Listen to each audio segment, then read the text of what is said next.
4-летняя девочка пострадала в результате столкновения двух внедорожников на площади Свободы на пересечении улиц Большая Красная и Пушкина. Водитель Toyota Land Cruiser не уступил дорогу BMW, которая двигалась по главной дороге.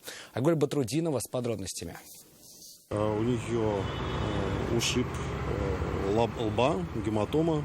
Это только то, что увидела приехавшая на место происшествия мама девочки. Она и отвезла ее в ДРКБ. Женщина оказалась на месте раньше врачей, говорит только потому, что живут совсем рядом от места аварии. Тем временем отец девочки, водитель БМВ, рассказал, как произошло столкновение.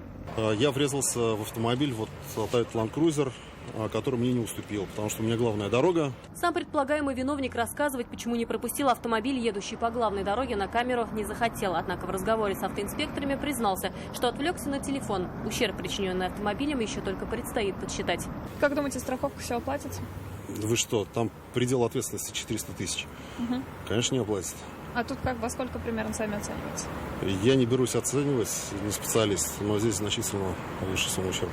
Если суммы страховки не хватит на восстановление автомобиля, то виновнику, вероятно, придется выплачивать разницу уже из своего кармана. Ответственность, которую понесет водитель Тойоты, будет зависеть в том числе и от диагноза, который поставят врачи пострадавшей девочке.